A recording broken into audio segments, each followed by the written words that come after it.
सभी मुंबई वासियों को नमस्कार। न्यायतंत्र के विषय पे ये पहला अंक मैं आज आपके सामने प्रस्तुत करता हूँ। पिछले 24 वर्षों से लगातार न्याय व्यवस्था में परिवर्तन के लिए अपना समय देता रहा हूँ। मैंने सबसे पहली जनहित याचिका 1998 में की थी। उस समय करीब 40 लाख के आसपास न्यायतंत्र में केस बाकी थे, किंतु आज 2022 में 4,75,00,000 केस बाकी हैं। यानी हमारे देश का न्यायतंत्र पिछले 24 वर्षों में न्याय नहीं सिर्फ अन्याय ही किया है, और देरी से दिया गया न्याय अन्याय के बराबर है, ये सिद्धांत न्यायतंत्र का है। ये जानते हुए भी 4,75,00,000 केस पेंडिंग हो तो मुझे समझ में नहीं आता कि मैं हमारे देश के न्यायतंत्र को न्यायतंत्र कैसे कहूँ। मेरे पास जिस तरह के केसेस अभी आते हैं उससे एकदम स्पष्ट हो जाता है कि हमारा देश का न्यायतंत्र गुनहगारों को, लुटेरों को पनाह दे रहा है। और मुंबई में अभी हमने एक ही विषय उठाया है जिसमें अधिक से अधिक लोगों की संपत्ति को बिल्डर और डेवलपर ने लूट लिया है, लेकिन न्यायतंत्र 12 साल, 10 साल, 8 साल, 9 साल, 5-5 साल तक किसी बिल्डर या डेवलपर को सजा नहीं देता, किंतु इस देश की जनता का पैसा इन लोगों के पास रह जाता है। रीडेवलपर और डेवलपर मर्सिडीज कार में घूमते हैं, बड़े बड़े मकानों में रहते हैं, न्यायतंत्र में केस चल रहा है, लेकिन एक आदमी जो सपना देखता है पैसा जमा करके कि मुंबई शहर में उसका अपना घर होगा, लेकिन वो घर भी उसे नहीं मिलता है, और लुटेरे मर्सिडीज कार में घूमते हैं, बड़े बंगले में रहते हैं। यानी इस देश के अंदर हमारा न्यायतंत्र क्या करता है? अगर आप किसी को चाकू दिखाओ, किसी को पिस्तौल की गोली दिखाओ और लूट लो तो आप लुटेरे हो गए, लेकिन अगर एग्रीमेंट बना के आप लूट लो तो इस देश का न्यायतंत्र भी उस लुटेरे को सहारा देता है। और अगर एक दो केस की होती तो अपवाद समझा जाता, लेकिन यहां तो हजारों लोग अपने जीवन की संपत्ति को डेवलपर और बिल्डर को दे चुके हैं, लेकिन न्यायतंत्र आज भी सिर्फ ताली मारना जानता है। आप जानते हैं ताली कौन मानता है, और जब ताली मारने की परिस्थिति आती है तो इस देश को हम कैसे न्यायतंत्र है ये हम कहें? हम नहीं कह सकते कि हमारे देश में न्यायतंत्र है। अब सवाल आता है कि देश में अगर न्यायतंत्र में इतना बड़ा पेंडिंग केस है, इस समस्या का समाधान कौन करेगा? इस समस्या का समाधान सभी जज और हमारे चुने हुए प्रतिनिधि करेंगे। हमने एडवोकेट से पूछा कि इतना बड़ा केस पेंडिंग है, क्यों कुछ हो नहीं रहा है? तो मुझे बताया गया कि इस देश में जो योग्य बजट चाहिए न्यायतंत्र के लिए वो सरकार नहीं देती है। अगर संविधान का पालन हमारे देश का न्यायतंत्र ही नहीं करवा सकता और खुद अपनी समस्या को समाधान सरकार के पास नहीं करवा पाता है, तो ऐसा न्यायतंत्र आम आदमी को किस तरह से न्याय देगा? बेहतर यही है कि इस देश के न्यायतंत्र जजों को कह दिया जाए कि या तो न्याय करो या न्यायतंत्र बंद कर दो। अन्याय करने के नाम पर न्यायतंत्र में बैठना ये बहुत ही गलत बात है। आज मैं बताता हूं, अगर मैं जज होता और मेरे सामने अगर कोई 1 साल पुराना भी केस आता है ना, तो मैं समझता कि मैं इसके योग्य नहीं हूं। न्याय का मतलब होता है समय पर न्याय, सभी को न्याय, बराबर का न्याय। किंतु हमारे देश में तो 4,75,00,000 लोगों को न्यायतंत्र कुछ नहीं कर पा रहा, और अपने दिखाता है कि हम सक्षम नहीं है, हमें व्यवस्था नहीं मिल रही है। तो फिर अगर आपको व्यवस्था मिलती नहीं है तो आप संविधान की सुरक्षा कैसे करोगे?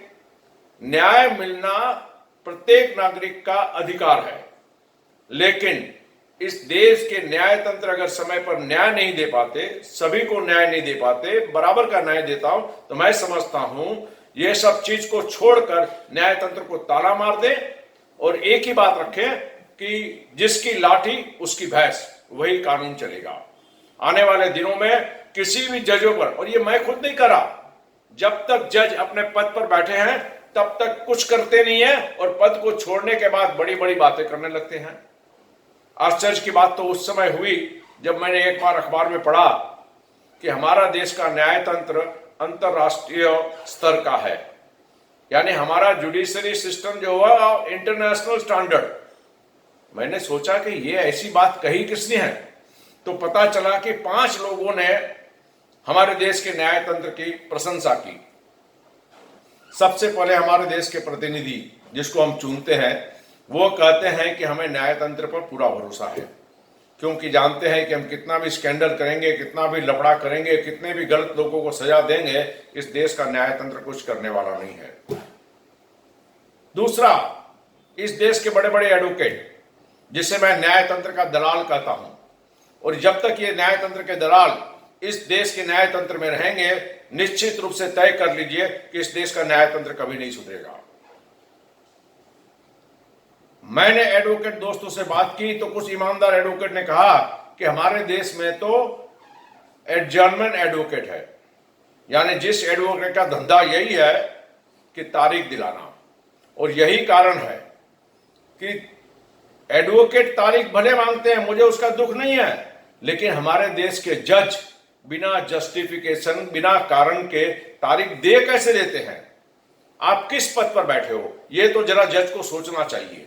और अगर आप तारीख देते तो क्यों देते हैं? मेरे पास ऐसे ऐसे किस्से हैं सामने जो मैं जब आपको बताऊंगा तो आपको आश्चर्य होगा कि ऐसे में जज ने उसको तारीख कैसे दी। और खासकर अभी जब मैं बिल्डर और रीडेवलपमेंट के केसों को उठाया है, मैंने देखा है कि लोगों की जिंदगी भर की कमाई से लिया गया फ्लैट उसे 12-12 साल तक नहीं मिला, और हमारे घर के बगल में एक बिल्डिंग था जो 12 साल से बिल्डर ने दिया नहीं है, इसमें 21 लोगों की तो मृत्यु हो गई।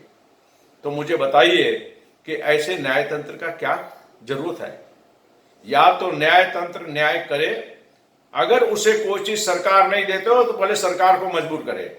लेकिन मुझे तो एडवोकेट ने कुछ किस्से सुनाए कि न्यायतंत्र में सुप्रीम कोर्ट अपने सुप्रीम कोर्ट के दिए गए ऑर्डर का पालन सुप्रीम कोर्ट नहीं कर पा रही, सुप्रीम कोर्ट के ऑर्डर का कारण हाई कोर्ट नहीं कर पा रही है, सरकार के बनाया हुआ कानून का पालन सरकार स्वयं नहीं करता है। यानी जिस देश के अंदर आदेश और कानून का पालन स्वयं बनाने वाले नहीं करते हैं, उस देश में न्यायतंत्र कैसे सुधरेगा?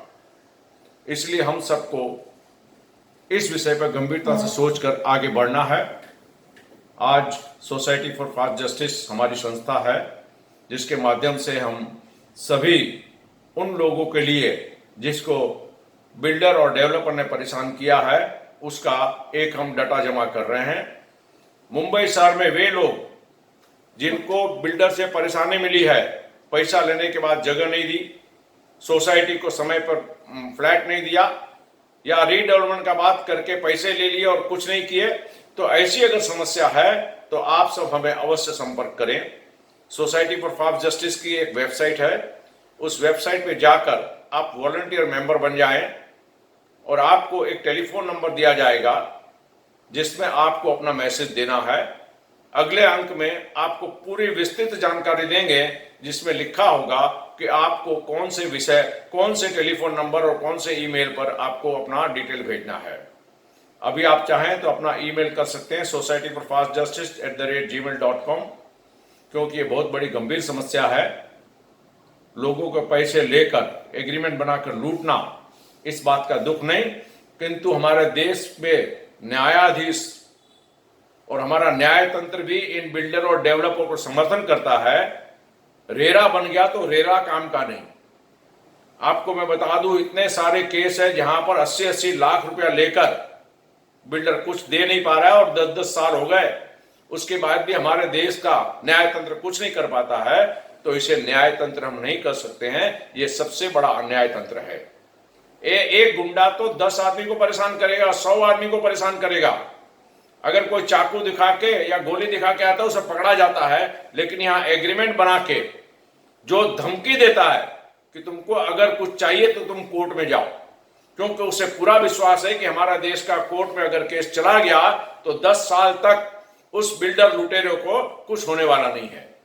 और इसी विश्वास के कारण आज की तारीख में मुंबई शहर में हजारों लोगों के पैसे बिल्डरों और डेवलपर पड़े हैं, लेकिन आज तक बिल्डर ने न्याय तंत्र ने ऐसा नहीं किया कि किसी बिल्डर की संपत्ति जब्त की हो, जिससे कि दूसरों लोगों को भी भय पैदा हुए। वे मर्सिडीज कार में घूमते हैं, बड़े बड़े फ्लैट में घूमते हैं, अपने परिवार वालों को विदेश घुमा कर आते हैं, लेकिन हमारा देश का न्याय तंत्र सिर्फ तारीख पे तारीख देता है, जो बड़ा ही गलत है। मैं चाहता हूं कि इस संदेश को आप अधिक से अधिक लोगों तक पहुंचाएं और आइए मिलकर न्याय तंत्र के सामने अब हमें लड़ाई लड़नी होगी। इस देश का मेरी नजर में अगर है तो सबसे बड़ा गुनहगार न्याय तंत्र है, जिसके कारण 4,75,00,000 दुखी हैं। अगर न्याय तंत्र दे सकता है तो कार्य करे, नहीं तो मैं समझता हूं देरी से करने के लिए इस देश के सभी जज गुनहगार है। इन जजों को क्या सजा दी जाए, इस विषय पर इस देश की जनता को विचार करना होगा। अगले अंक में मैं आपको विस्तृत जानकारी दूंगा। आज मैं अपने विचारों को यहां पर पूर्णविराम देता हूं, इसी के साथ कि हमें मिलकर अब न्याय तंत्र के सामने खड़ा रहना होगा। आप सभी ईमेल के माध्यम से हमें सिर्फ शॉर्ट संदेश भेजें, बड़े ईमेल को पढ़े नहीं जाएंगे। हमें अधिक से अधिक 10 वाक्यों के अंदर आपको लिखना है, और खासकर वे लोग जो बिल्डर और डेवलपर से परेशान हैं, उन्हीं की बातें अभी सुनी जाएंगी। तो जितने भी प्रोजेक्ट कंप्लीट नहीं हुए हैं, जितने भी चीज में पैसा देने के बाद बिल्डर नहीं मिला है, वो डिटेल हम जमा कर रहे हैं। और हम आप सबसे चाहते हैं कि जिन लोगों को पैसा देने के बाद 4 साल से अधिक समय हो गया और जगह नहीं मिली है, रीडेवलप रुका हुआ है, लोगों को भाड़ा नहीं मिला है, अगर ऐसी समस्या से आप फेस कर रहे हैं तो आप अवश्य society4fastjustice@gmail.com में अपना नाम, अपना पता, अपना ईमेल और अपना व्हाट्सएप नंबर में भेज दें। आगे की कार्रवाई हम जल्द से जल्द करने की तैयारी करेंगे। आप सभी को इस कार्य में सहयोग से मैं अपेक्षा करता हूं और उम्मीद करता हूं कि मिलकर जब काम करेंगे तो इसमें हमें अवश्य सफलता मिलेगी। 227 वार्ड है मुंबई में। ये 227 वार्ड के अंदर सोसाइटी फॉर फास्ट जस्टिस एक कमेटी बनाने जा रही है। हर वार्ड के अंदर 11 लोगों की एक टीम होगी। इसके लिए हम स्वयं वहां पर आके सभी को चुनाव करेंगे। आप में से जो भी व्यक्ति जो सेवा के भाव से काम करने तैयार है, ये कमेटी जो होगी वो सेवा के भाव से करेगी। उसे तनख्वाह नहीं देना है, उसे अपना ज्ञान, उतना समय और अपना अर्थ तीनों का दान करना है। सोसाइटी को नहीं चाहिए, लेकिन आप जहां पर बैठे हैं वहां पर सत्कार्य करें। इस आशा के साथ मैं अपने विचारों को पूर्ण विराम देता हूं। ओम। आप अपना अपना सभी डिटेल्स हमें society for fast justice @gmail पे भेजें, यही मैं आपसे उम्मीद करता हूं। और आपको कल नहीं बिल्कुल अगले हफ्ते के अंदर दूसरे अंक में सारी विस्तृत जानकारी दी जाएगी, जो आप मोबाइल के माध्यम से, वेबसाइट के माध्यम से सभी को दे पाएंगे। धन्यवाद।